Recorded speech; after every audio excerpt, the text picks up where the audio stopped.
who gets bullied? And why do people get bullied? Who'd like to address that one? Mariana? If you don't wear something like name brand clothes, then I know this was a big, huge conflict with my parents because I was always brought up with like name brand clothes. And going into middle school, my parents were like, okay, let's calm it down. And just me pressuring my parents just to buy me all the name brand stuff, it's just really hard on them because they don't either have the money or they just don't want to buy it because they said you don't have to be like everyone else. But it's really a conflict because you really want to be like everyone else. You just don't want to get picked on for not having the name brand shoes or outfit or something someone else has. Okay. Haley. Most of the time, people that get bullied are people that are different than, like, just kind of like what she said, if you don't wear the same clothes, or if you have, like, a disorder, or if you're, like, a nerd, or that kind of stuff, those are the people that get bullied. Okay. Who else? Mackenzie? Sometimes you get bullied like through your family, like they see that there's something wrong with your parents or something, and then they say, oh yeah, your parents are ugly or something, and they say, oh, you must be ugly too. So the bully attacks everything around the victim also. Mm-hmm. So it's at home too. Good point. Good point. Emily. I think it's also the kids that are shy, not assertive, they're timid and can't, stand up for themselves that get bullied more. Okay. Karina. I find that the special needs kids get bullied a lot because a lot of kids will befriend them and act like they're buddies and whatever, and in reality they're actually mocking them. But the special needs kids don't realize what's happening, so they just think that they're friends with the cool kids. Okay, and so you've seen that as a bystander. Mm-hmm. Okay. They're taken advantage of, and I don't think it's right. And for kids that are watching the video, what is a bystander? What's a bystander? Cooper.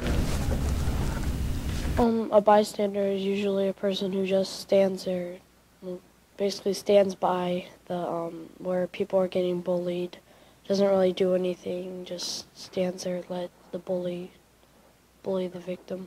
Okay. And how many of you have been bystanders? Where you've observed bullying? How many of you have been bystanders who actually did something about it?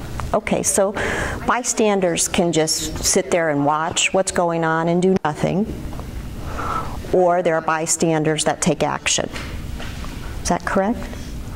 What other reasons are people bullied? I know special needs was a big one. Alex? You don't have to be shy or timid to be bullied. You could be someone who is outgoing and is not afraid to act like themselves. Okay. And I mean, that was one of the reasons I was bullied, because I was outgoing and I was not afraid to be myself around people and around other people. Okay. And so they bullied me upon how I act. Okay. Or perceived sexual orientation, which in your case was not correct. Kyle, do you have something to add to that? Yes.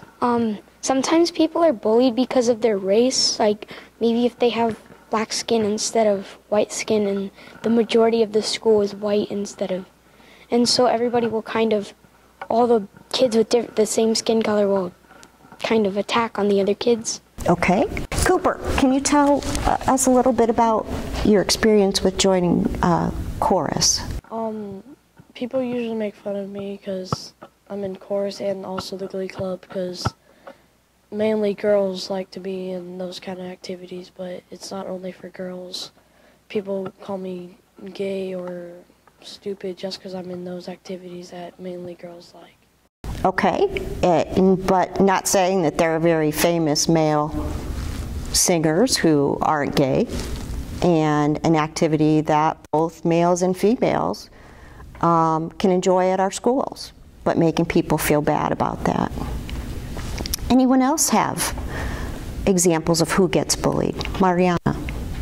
Or also with race, I have a cousin, she's Mexican, and I was spending time with her, and her friend's black. And so she was like, her friend came up to me and was like, okay, who are you? What are you? And I was like, well, I'm Mexican and African American, thank you. I was like, I'm human, of course, you know. So it's just because I look different from my family doesn't mean anything at all. I'm still human, just like the person. So I always got picked on for my color. Like, I know my dad's mom, she doesn't like that I'm part African American, but I am what I am. I'm still human, still me. So I get picked on for that. Good point. Chloe, you had some insights as to the cool people. Can you tell me what those were? The cool people aren't usually the people who care about school and get good grades. And everyone wants to be like the cool people. Like 6th graders see the 8th graders and 7th graders that are cool, and they think, I want to be like them. But really, if the cool people are the ones that like school and get good grades and care about people, then we can have less bullying because everyone will want to be like the cool people. Okay, so that we need people who are the cool people to set good examples and be good role models. Haley? Like, it should be like a trend. Like, if the cool people started to, like, if they saw bullying and stopped it, then everyone else would be like, oh, if the cool people are doing that, maybe we should do that. Like, kind of make it cool. Okay, so set a new trend. Yeah. Like designer jeans, but Yeah, don't like bully. stop bullying and be like, oh, they're a good example, and do that. Excellent. Any other insights to the cool people? How about 8th graders being role models for younger students? I think that was an idea that was brought up. Mariana? 8th graders can really just look down to the 6th and 7th graders and just be like, you don't have to be like us, you can be different. You know, you don't have to wear name brand clothes or be as loud as us as the game. You know, you can be just who you are and just treat everyone equally. Okay. So that's another thing. Excellent.